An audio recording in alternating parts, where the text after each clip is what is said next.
sumamente emocionada de poder compartir de este tema con Adriana Fimbres, que ha sido una amiga, una mentora, una compañera de caminos, y pues me da mucho gusto ver aquí a su hermana, a muchas de amigas y cercanas a Adriana, a Lisa, otra de nuestras grandes amigas con las que compartimos mucho en este camino. Y y pues si están de acuerdo, pues empezamos con la sesión. Y pues me gustaría que empezáramos por presentarnos, si les parece. No me quiero ¿No te quieren presentar? Si les parece, un poquito nada más de un compartir de quién es Adriana, me gustaría que nos platicara una introducción de quién es, por qué elegimos a manera de irnos introduciendo. Y si quieren, pues quienes están y quieran compartir, pues su nombre, de dónde nos acompañan vía chat, y alguien que quiera, pues que le enviemos el material, con mucho gusto a través del chat, nos puede compartir su correo y les haremos llegar el material. Entonces, si quieren, las participantes nos presentamos vía chat, y Adriana, me encantaría pudiéramos iniciar pues a través de tu presentación. Ok, claro que sí. Pues primero que nada, estoy muy contenta de que nos estén acompañando en un tema que es tan importante, yo creo que para todos nosotros. Mi nombre es Adriana Fimbres, yo creo que la mayoría nos conocemos, soy psicóloga y me encantan estos espacios de poder reflexionar y que esta reflexión nos lleve a pequeñas acciones para cambiar y mejorar nuestra vida. Entonces, estoy haciendo ahorita algo que me apasiona demasiado y espero, confío en que saquen algo de provecho de esta plática. Es una plática muy extensa, de demasiada información. Quisiera compartir muchas cosas con ustedes, pero bueno, estoy segura que vamos a hablar de lo que tenemos que hablar el día de hoy. Pues muchísimas gracias, Adriana. Me encantaría empezar a abrir el tema de la felicidad con una pregunta que le hacen a Jorge Bucay con respecto a qué es la felicidad. Y le preguntan si es el camino o es el puerto. Y Jorge Bucay responde que no es ninguna de las dos, sino más bien es la forma en la que recorres el camino. Y yo creo que esta es parte de a veces la confusión que tenemos con respecto a la felicidad, y que hace que a veces suene tan imposible sentirnos y ser felices. Voy a hacer nada más una pequeña cosita, o si me apoyan poniendo en off su micrófono. Cuando a Jorge Bucay le preguntan con respecto a la felicidad, él menciona precisamente esto, que la felicidad es más bien este estado de armonía, de tranquilidad que sientes al reconocer que estás en el camino correcto. Y él insiste en que el camino correcto en el que tú te vas a encontrar va a ser aquel al que llegues después de haberte hecho 3 preguntas. ¿Quién soy? ¿A dónde voy? ¿Y con quién voy? Y él nos insiste en que el orden de cómo respondamos estas preguntas es fundamental, porque a veces el camino que elijo, lo elijo pues dependiendo de con quién voy, o dependiendo de con quién voy, empiezo a responder quién soy. ¿Y te gustaría tener hijos? Y más allá de conectar con lo que a mí me gustaría, lo que conecto es con lo que el otro quiere, y con base en eso empiezo a responder. Entonces Jorge Bucay nos invita a que empecemos a conectar con una definición mucho más alineada, asociada de felicidad a esto que es la tranquilidad, la armonía de saberme en el camino correcto. y de reconocer que independientemente de lo que vaya sucediéndome, yo puedo sentirme en la certeza, en la armonía de estar en el camino correcto. Por eso es que la felicidad, el concluye, no es un camino, es el puerto, sino es la forma en la que recorremos este camino. No sé, Adriana, si te gustaría empezar a tocar el tema desde la óptica en la que lo vas a empezar a abordar de acuerdo a los mentores o gurús que has elegido para esta tarde. Ok, sí, claro que sí. De hecho, Jorge Bucay lo había elegido como una especie de cierre. ¿Okay? Antes quiero hablar de otro gurú que habla de algo muy importante antes de tocar el tema de la felicidad, porque yo creo que hay bastante confusión en este tema y es el punto primero que quiero tocar. Les voy a hablar de un maestro de la Universidad de Harvard que da la clase más popular en esa universidad y el tema que da es la felicidad. Él empezó dando esta clase, tenía 6 alumnos y de repente se convirtió en la clase más popular de la historia de Harvard. Y lo primero que él dice es, la obsesión por querer ser feliz todo el tiempo nos vuelve miserables. Y su primer punto que él enseña para nuestro bienestar es precisamente esto, darnos el permiso de ser humanos. ¿Qué quiere decir? Aceptar cuando no estemos felices y también abrazar ese momento. ¿Sí? Somos seres humanos con muchas emociones y más en este tiempo de encierro, yo creo que todos podemos experimentarlo. Y si pensamos que venimos aquí a este mundo a ser felices todo el tiempo, vamos a entrar en un gran conflicto. Entonces, él explica a sus alumnos y dice, yo no voy a enseñarles a ser felices. Yo voy a enseñarles a tener más momentos de felicidad o de bienestar. Y compara la felicidad con el sistema inmunológico. Dice, cuando tú tienes un sistema inmunológico fuerte, no significa que nunca te vayas a enfermar. Lo que significa es que te vas a enfermar menos y que cuando te enfermes vas a salir más rápido de esta enfermedad. Y es algo así lo que él enseña en el desarrollo de hábitos para el bienestar. Y entre más desarrollemos esos hábitos, obviamente vamos a tener más momentos de felicidad, o vamos a tener momentos de bienestar, o vamos a aprender a salir un poco de nuestro malestar cuando esos momentos difíciles lleguen. Pero estaba riéndome yo hace rato pensando en este tema, en este punto. ¿Cómo nos asustan ciertas emociones y cómo nos molestan ciertas emociones que llamamos negativas? Y las rechazamos en nosotros mismos y las rechazamos en los demás. Y voy a hablar de manera general. Yo, por ejemplo, siento mucha satisfacción cuando doy una terapia y de repente las personas me dicen, te voy a decir algo que no le he dicho a nadie. Y se desahogan, ¿no? Y me dicen algo que les da vergüenza decir cómo se sienten. Que sienten envidia, que sienten coraje, que sienten odio, que sienten tristeza. Y cuando lo dicen me da mucho gusto porque casi nunca nos permitimos reconocer estas emociones. Entonces, ese es el primer paso que este maestro, Ben Shahar se llama, enseña a sus alumnos, de date el permiso de ser humano. Adri, me Sí. encantaría comentar con esto que nos dices. Estuve haciendo, les platicaba, participé en un encuentro de movimiento que Gerardo Ortiz, un maestro, está haciendo a través de sus redes, y es precisamente como permitir movernos, ¿no? En el cuerpo en estos momentos en los que muchos están en casa y estás como confinado, ¿no? Y si el cuerpo se tensa, entonces hay que soltarlo.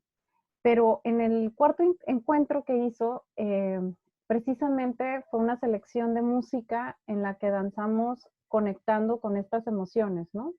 Y él decía, tenemos 5 emociones, Matea, es el miedo, es el amor, es la tristeza, el enojo y la alegría.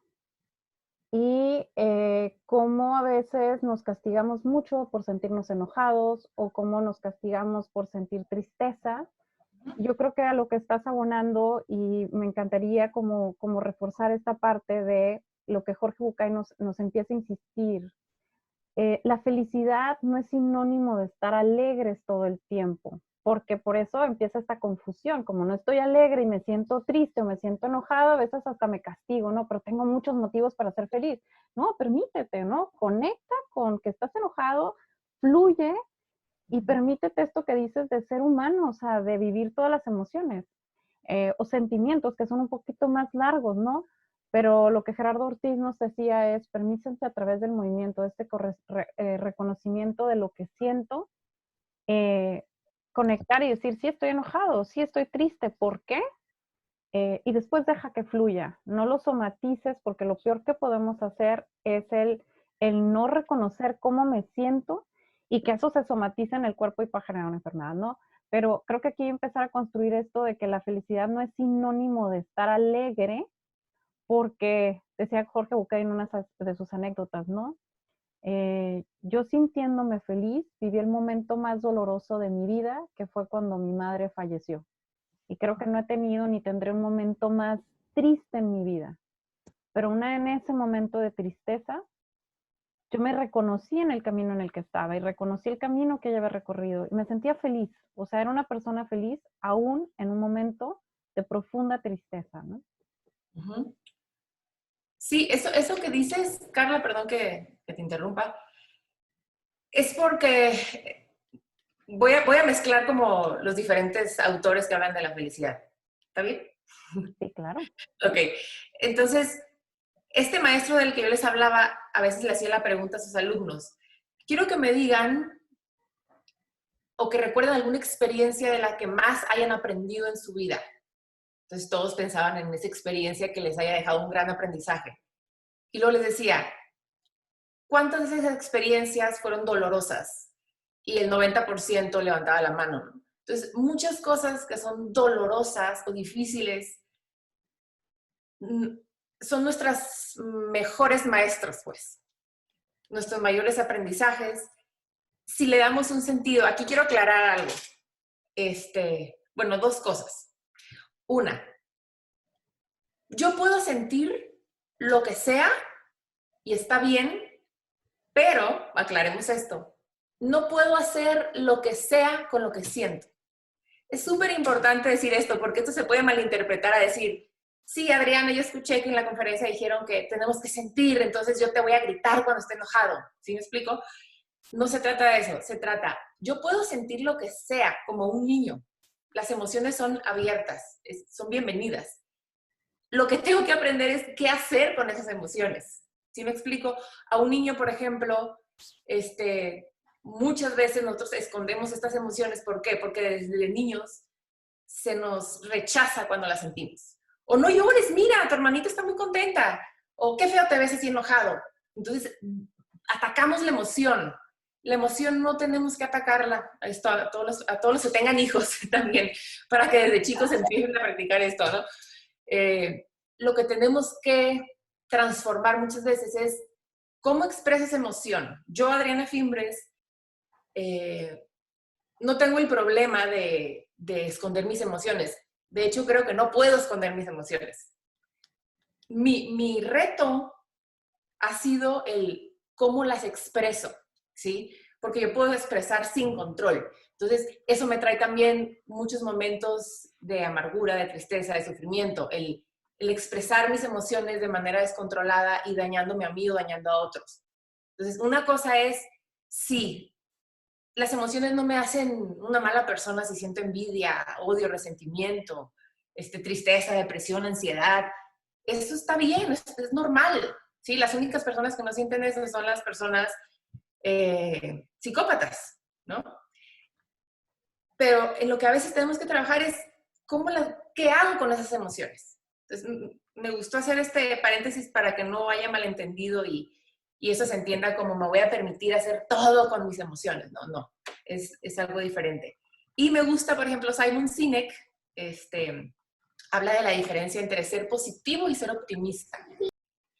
Y dice, ser una persona positiva puede ser una persona que niegue cuando se siente mal, ¿sí? Entonces, ok, no, todo está bien, y en el fondo se siente mal, se siente ansiosa, por ejemplo. Y trata de convencerse de que está bien, y trata de buscar razones para estar bien sin permitirse sentir ese malestar. Ese puede ser el positivismo, según su visión, ¿no? de este autor. Y el optimismo es reconocer que a lo mejor, por ejemplo, en este tiempo de cuarentena, reconocer, hoy me sentí muy desesperada, me sentí muy ansiosa, frustrada incluso de estar encerrada y no poder hacer muchas cosas. Pero el optimista piensa en el futuro, y es algo de lo que tú mencionaste ahorita, Carla, piensa en el futuro con esperanza. Y piensa en el futuro y va a decir, voy a sacar lo mejor de esto. Hay una frase que a lo mejor a muchos les han dicho y a veces molesta, y se dice mucho cuando pasamos por algo difícil, es, todo pasa por algo, o todo pasa para nuestro bien. Y de verdad, a veces esa frase molesta, ¿sí? ¿Por qué? Porque en ese momento, pues te sientes mal. Y este maestro que les platicaba de Harvard decía, yo no creo que todo pase para bien. Yo creo que hay personas que deciden sacar lo mejor de todo. Esto quiere decir, si yo vivo algo difícil, si yo soy una persona optimista, yo tengo que tener una especie de fe y confianza en que esto que me está pasando ahorita va a ser para algo bueno. Y te voy a poner un ejemplo personal. El 2019 fue un año muy difícil para mí, muy difícil. Pero en medio de ese dolor, en medio de toda esa confusión o de ese caos, yo sabía o yo creía que todo eso que yo estaba viviendo y que estaba superando iba a ayudar a muchas personas también. Pero esa fue una decisión mía, ¿sí? Fue una decisión y que ahora lo veo que se convierte en realidad. Ahora que ya estoy fuera de eso y que puedo utilizar todo ese aprendizaje de ese momento difícil. Y en inglés se les llama como aquí está, benefit finder, ¿no? O sea, son personas que buscan el beneficio en las cosas que viven, en las cosas difíciles. Y juntando un poco con lo que dices con Jorge Bucay, es darle un sentido a nuestra vida, ¿no? O sea, ¿y para qué? ¿Y para qué me está pasando esto? ¿Para qué voy a hacer esto? Carla, veo que quieres comentar.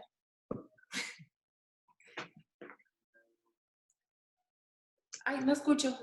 Perdón, me encanta esto que compartes. Digo, abonando un poquito nada más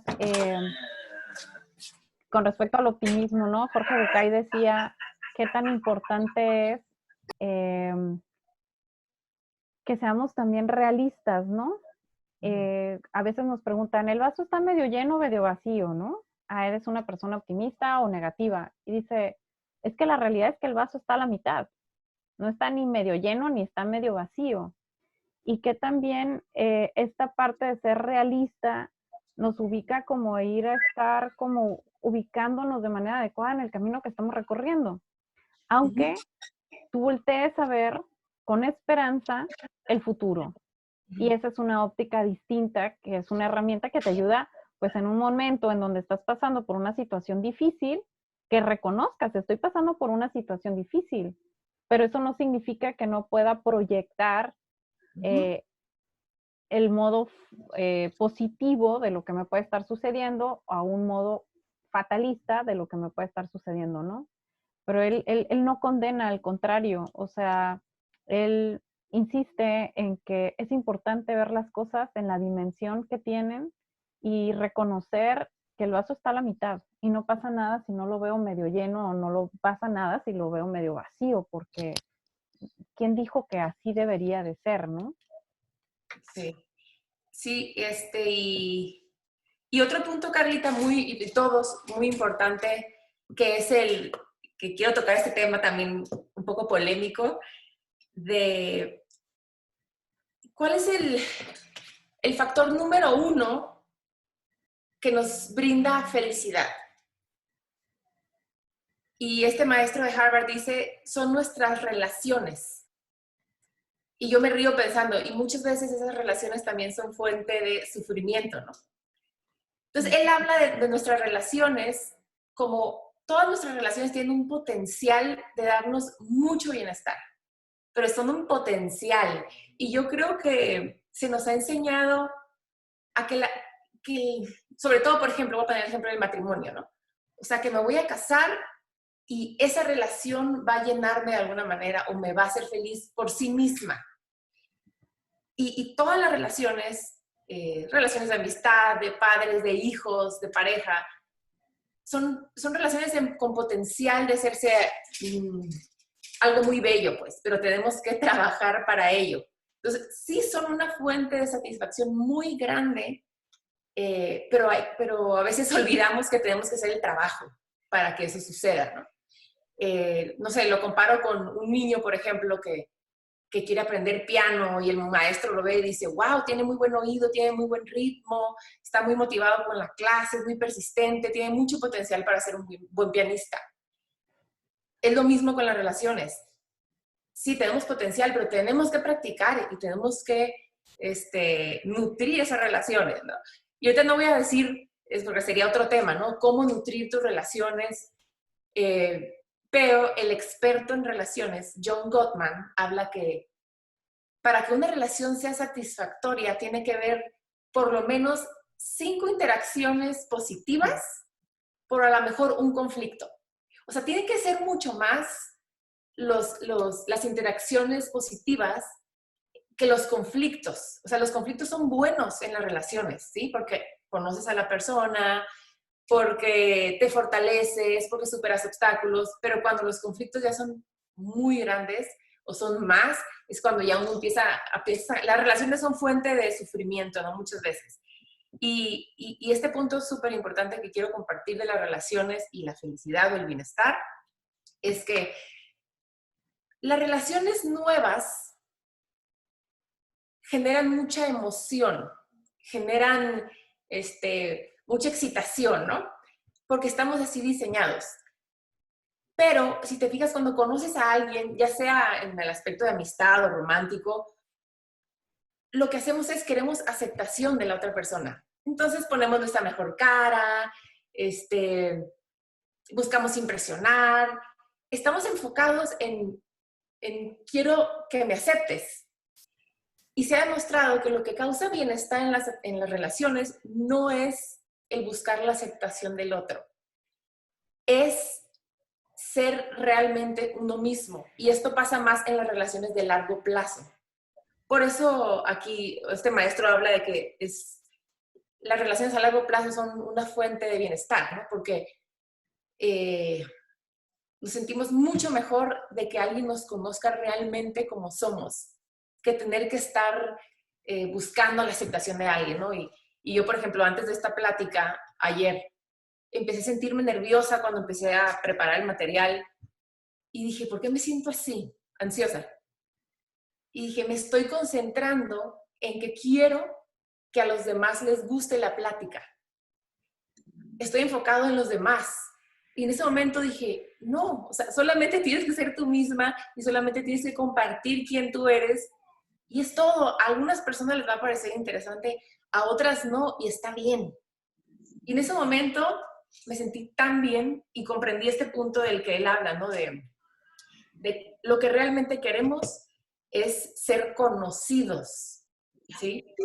Más que ser aceptados. Entonces, aquí es otro punto, otro tip que les doy acerca del bienestar en las relaciones, ¿no? Entonces, a mí me ha tocado atender a muchos pacientes que llegan y que me dicen, es que después de esta relación yo me perdí, ya no me reconocía, dejé de hacer cosas para que el otro me aceptara. Y empiezas a ver cómo eso es una fuente muy grande de malestar en las personas. Entonces, es muy importante estar dispuestos a ser uno mismo y a que la gente te rechace y enfrentar ese rechazo, pero a la larga va a ser una fuente de felicidad para ti el ser libre de ser quien tú eres. Sí. Regresando un poquito a lo que comentabas de John Gottman hizo un experimento y él encerraba a las parejas durante 15 minutos y las escuchaba. Ajá. Entonces él decía, nada más de escucharlas, yo sé quiénes van a divorciarse y quiénes van a continuar para siempre, ¿no?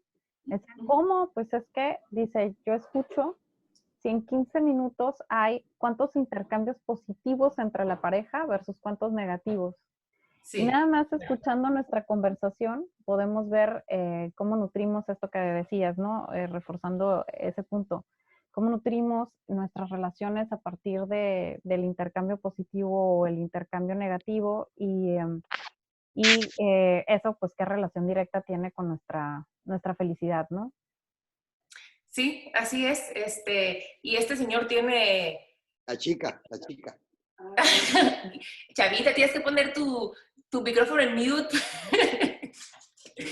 Tiene un 90% de certeza este señor, ¿no? Y habla de cosas que distancian mucho las parejas, ¿no? Que son la crítica, el desprecio, la indiferencia y otro que se me está olvidando, ¿no? Que son así como señales que matan la relación. Ok. ¿Pasa a otro punto? ¿Te parece? Ok. Este queda muy ad hoc con lo que estamos viviendo y voy a hablar de la gratitud. Nosotros tenemos un mecanismo de adaptación. Ese mecanismo de adaptación nos sirve para cuando vivimos algo difícil. Con el paso del tiempo nos adaptamos a vivir con ello, ¿no? ¿Estamos de acuerdo en eso? Una pérdida después de un tiempo, quizá todavía duela, pero nos adaptamos y ya podemos ser funcionales en nuestra vida. Pero ¿qué pasa cuando nos adaptamos también a las cosas buenas? Es cuando empieza a pasar esto que damos las cosas por hecho. Y en este tiempo creo que todos lo podemos vivir y experimentar. ¿Cuántas cosas tan sencillas en nuestra vida dimos por hecho como de día a día y que ahora valoramos tanto? Yo tengo tantas ganas de ir a tomarme un café, de sentarme en un cafecito con amigas. Es algo muy sencillo, pero con la pérdida de repente surge ese valor, ese valorar. A veces perdemos a una persona y empezamos a valorarla también.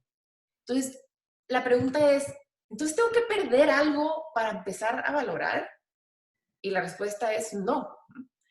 Este maestro recomienda la gratitud, pero no hacerla cuando a mí se me ocurra, ¿no? Ah, sí, gracias por esto porque tengo comida. No, hacerla como un ritual. Él lleva un diario, de hecho yo también lo llevo, se los iba a enseñar, pero lo dejé en el cuarto, donde cada día tú puedas escribir, y no solamente escribir, experimentar realmente la gratitud hacia las cosas que fueron bien en tu día. Ese es un tip también para generar bienestar, ¿no? Pero realmente sentirlas, porque todos podemos decir, no, pues sí, gracias que tengo casa, comida, techo, esto. No, a mí me gusta mucho conectar y empiezo a decir, gracias, por ejemplo, porque mi mamá está viva. Y siento esa gratitud. Y en ese momento empiezo a reconocer todas las personas que están a mi lado y que tengo y que estoy muy agradecida. Y en este momento que lo platico hasta se me viene la emoción. Ese es el verdadero agradecimiento, ese que te conecta con la emoción de sentirte afortunado o afortunada por unos momentos.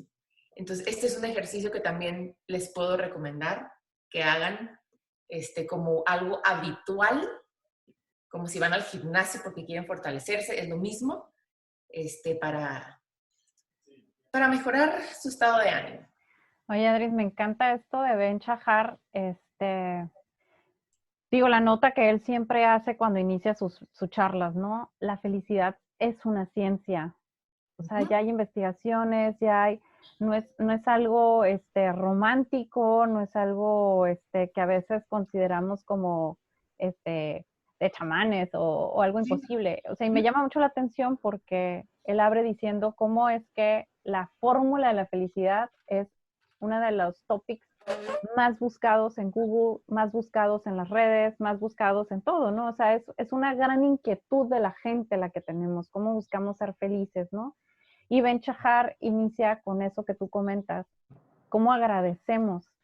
Y me encanta, les comparto también que estaba en un taller donde maestra Celia Chávez nos invita a hacer un ritual que es tómate un cafecito con Dios, ¿no?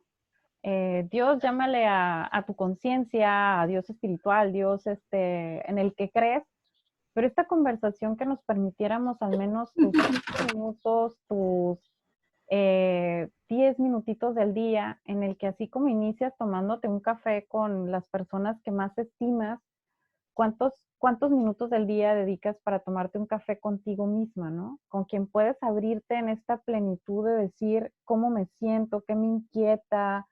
Y ella decía, qué tan importante es darle la confianza en esta gratitud a Dios o al universo, de decirle, esto tengo, esto me preocupa, pero sé que voy a encontrar la respuesta, ¿no? O sea, Me encanta.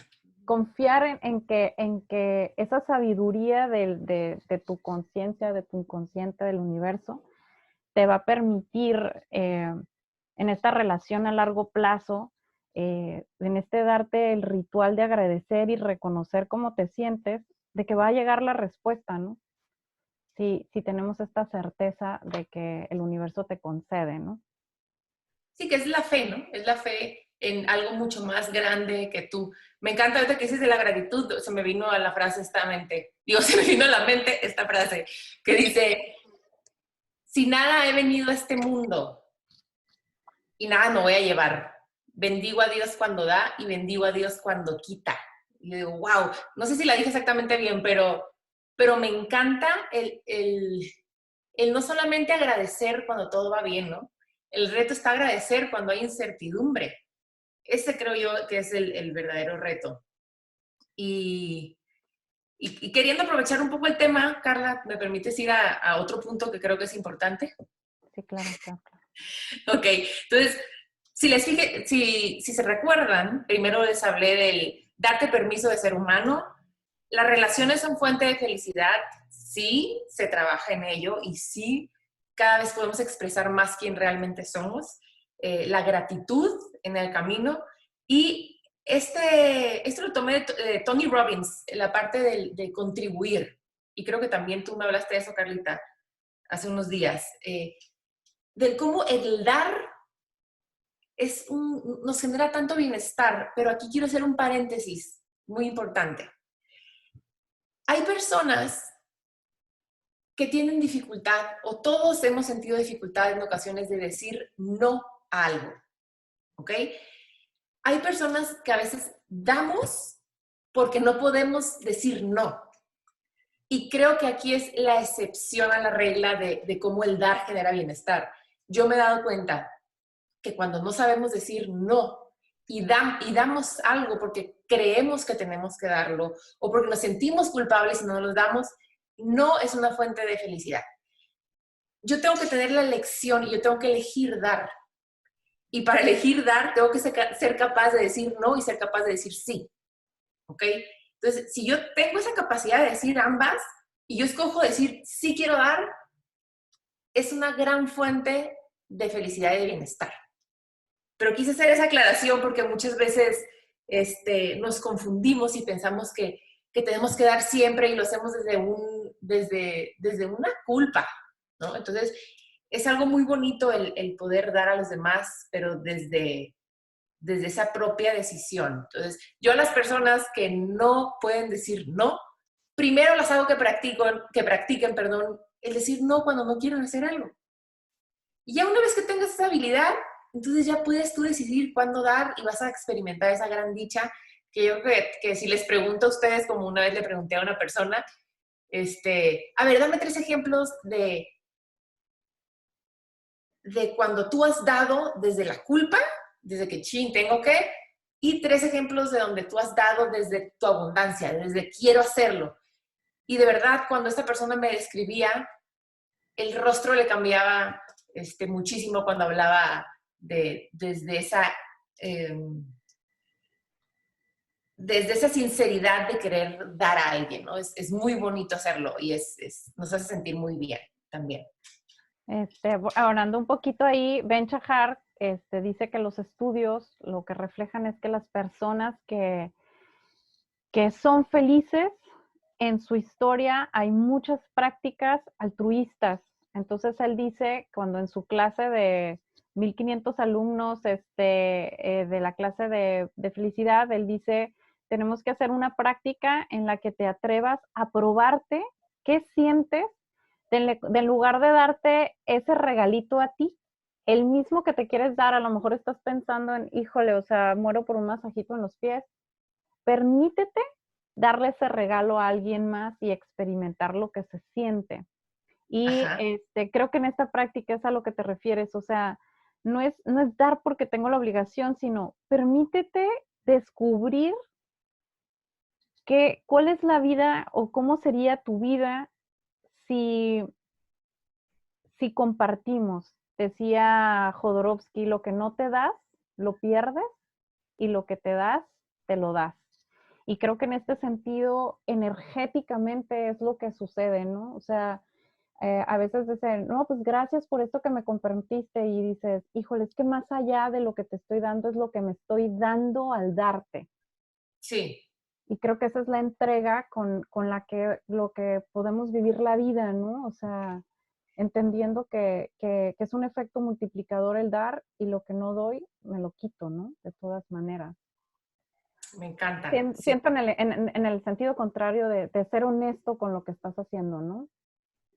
Exacto, sí, de dar desde esa abundancia, desde ese deseo, desde el amor, ¿no? Desde esa abundancia de corazón, que quiero hacerlo. Y cuando es así, es como tú dices, le das al otro, pero realmente te estás dando a ti, pues. Es una experiencia muy, muy linda cuando se hace desde ese lugar, ¿no? Y ahora sí, Carla, llegando a la parte esta de Jorge Bucay, que me gustó mucho, y me gusta mucho cómo él habla. Ben Shahar es muy científico y me encanta porque te explica todo con estudios que se han hecho en laboratorio. Entonces es muy, muy emocionante para mí porque entiendo exactamente por qué funciona de cierta manera el comportamiento humano. Y Jorge Bucay es muy poético, ¿no? Y por eso me gustaría cerrar con él, que habla de lo que decías al principio, de la felicidad no es el resultado, sino se encuentra en el camino. Y esto, respaldándolo un poco también con la ciencia, se ha demostrado que nuestro cerebro se siente muy motivado cuando estamos en el camino a lograr una meta, pero todavía no la hemos alcanzado, pero damos pequeños pasos hacia ella, ¿sí? Voy a poner un ejemplo muy sencillo, el ejercicio. De repente voy al gimnasio y no se me nota nada y yo quiero sentirme un poco más fuerte. Y llega un día en que veo un pequeño cambio. Eso me llena de motivación. ¿Por qué? Porque estoy viendo un avance. Quizá todavía no llego a como quiero estar o como quiero sentirme, pero vi algo. Entonces, eso me mantiene motivado y tu cerebro literal está emocionado, ¿sí? Cuando avanzas hacia tus metas. Cuando llegas a la meta, lo que pasa es que sí te emocionas, pero la mente luego ya te pone otra meta. Por eso el resultado es bonito alcanzarlo, pero inmediatamente vas a buscar otra cosa nueva. Bueno, pero si vemos como el camino de la vida, y este camino va a ser variado, va a tener cosas muy hermosas, pero también va a tener sus retos y sus dificultades. O sea, si vemos la vida así y no esperamos una constante felicidad y alegría, vamos a estar preparados para esos momentos difíciles. Pero para estar preparados tenemos que darle un sentido a nuestra vida. Y en lugar de preguntarnos, ¿qué quiero en mi vida? ¿Qué quiero? ¿Quiero un carro? ¿Quiero un hijo? ¿Quiero casarme? ¿Quiero cambiarme de casa? ¿Quiero viajar? Esas son cosas que quieres. Esas son cosas que te van a dar bienestar a corto plazo. Igual, estudios científicos con electrodos en tu mente para estudiar cómo funciona tu cerebro. Las personas que nos gusta ir a lo mejor de compras, vas de compras y tu cerebro realmente se emociona, ¿sí? El estado de bienestar sube por un día. Entonces, a veces las cosas que obtenemos nos dan bienestar por poquito tiempo, por eso luego ocupamos más cosas.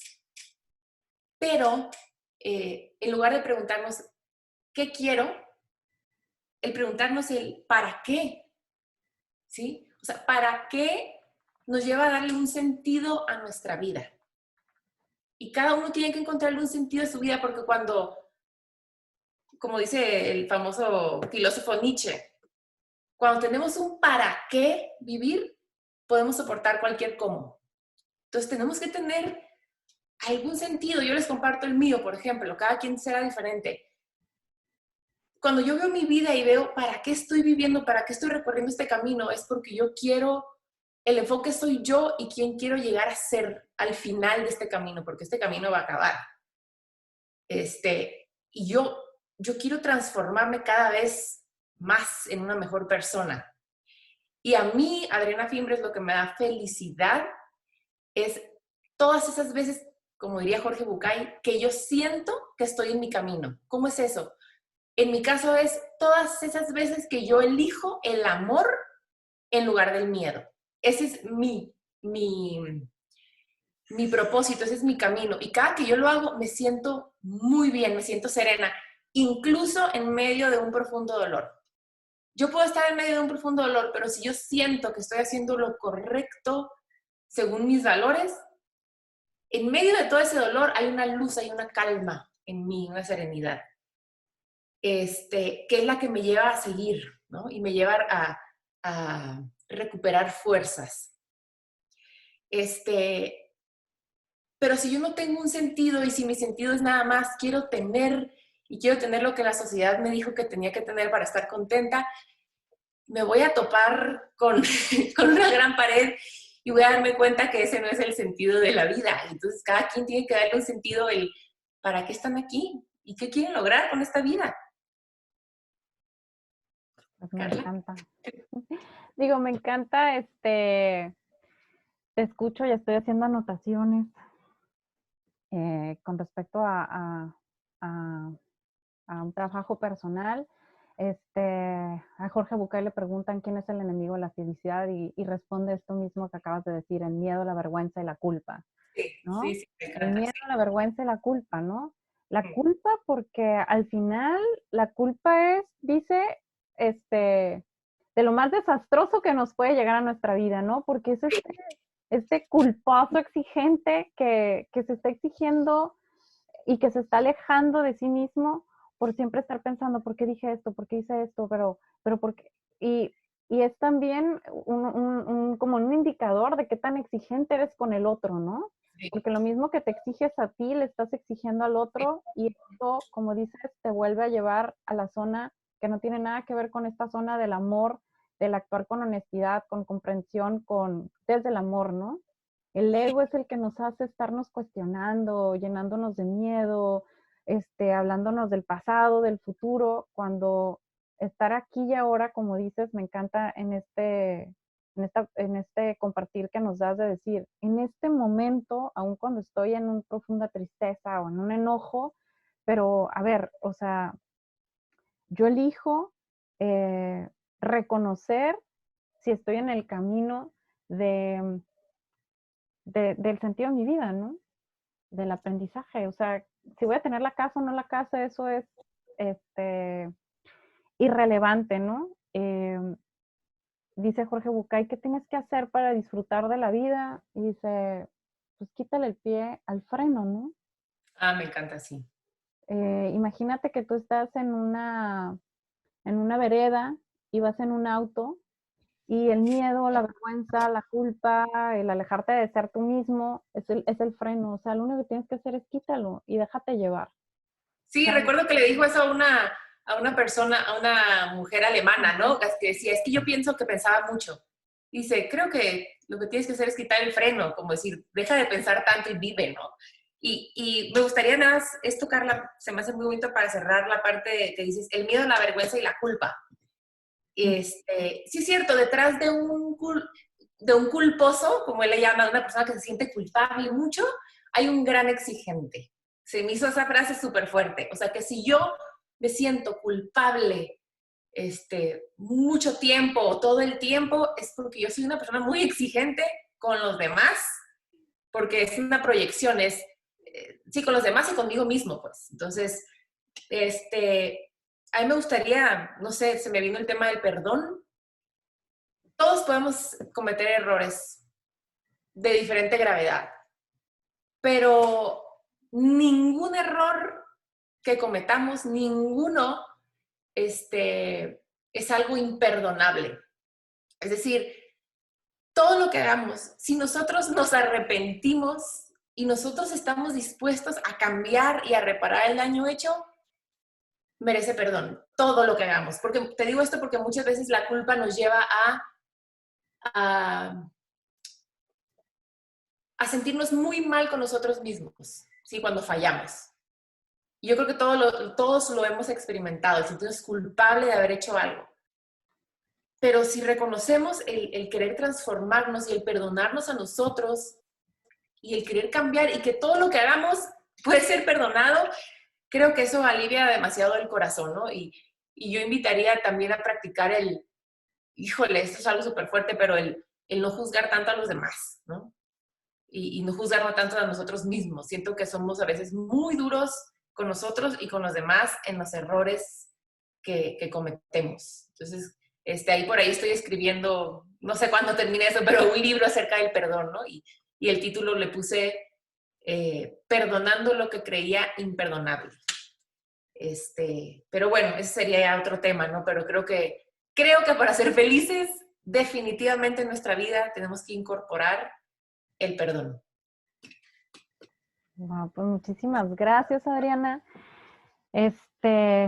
Híjole, te agradezco enormemente la oportunidad de poder charlar sobre este tema. Yo sé que tuviste que haber hecho como una habilidad de síntesis para poder, como compartirnos estos mensajes que nos compartes. Hay un ejercicio de Ben Shahar que me encanta, que él dice cómo elegir un camino y cómo sentirte como feliz, ¿no? Y él, brevemente se los comparto, hace una tabla con 3 columnas y entonces dice, en la primera columna es todo lo que, escribo todo lo que a mí me interesa, ¿perdón? Perdón, eso te iba a ayudar a encontrar la palabra. Perdón. Ok, sí, adelante, mío. Ok, perdón, sí, actividades que sean significativas para ti, que tengan valor, en inglés meaningful, ¿no? O sea, que sean muy importantes, a lo mejor que le den un sentido a tu vida, ¿no? En la otra franja, escribir todo aquello que te dé mucho placer, ¿sí? Que te cause mucho bienestar. Y en la tercera columna, escribir todo aquello en lo que tú seas bueno, en lo que seas muy bueno. Entonces, buscar en esas 3 columnas si hay algo que coincida, ¿sí? Si hay algo que sea muy importante para mí, muy valioso, que aparte me cause bienestar y que aparte yo sea bueno. Entonces, dice, en eso tienes que casi dedicarte a eso, ¿no? Sí, me encanta porque dice, uno puede encontrar que algo de mucho significado y valor incluso para la humanidad puede ser la música, ¿no? Y yo, para mí puede causar mucho placer tocar un instrumento, puede ser mi gran hobby, pero no soy bueno en eso. Entonces, si yo me dedicara a la música, me sentiría frustrado al final del camino porque no podría vivir de esto y pues que a lo mejor para los oídos de alguien pues no sería lo más agradable, ¿no? Pero encontré que la investigación es algo de mucho aporte a la humanidad. Soy bueno en eso, pero no me causaba placer y satisfacción. Y llegué ahorita a dedicarme a la docencia porque encuentro que es algo que le aporta a la humanidad. Soy muy bueno, encuentro un gran placer y me siento en el camino correcto, ¿no? Creo que es una manera muy sencilla y práctica de también ir reconociendo si estoy en el camino en el sentido de, híjole, siento que esto que hago aporta a la humanidad, me causa un placer enorme que me carga de energía cada vez que lo hago. Y bueno, y además de eso, pues tengo talento, pues esa también es una fórmula para sentir más felicidad y seguir construyendo un camino en el que sintamos un aporte y que nos genere armonía y sobre todo pues un gran vehículo para construir y colaborar también en la inspiración que podemos generar a otros, ¿no? Entonces, pues muchísimas gracias. Adriana, ¿te gusta cerrar? Pues nada más agradeciendo, de verdad me siento muy contenta que nos hayan dedicado este tiempo. Espero de corazón que algo de lo que habían escuchado se haya quedado en ustedes y que lo lleven a la experiencia, ¿sí? Porque esto puede quedarse en una motivación en una plática interesante, pero si yo saliendo de esta plática hago algo diferente, un pequeño cambio, pues va a transformar de alguna manera nuestras vidas. Muchas gracias por el tiempo que estuvieron aquí, por acompañarnos. Pues muchísimas gracias, un abrazo. Gracias a ti, amiga. Se me hace que quedaron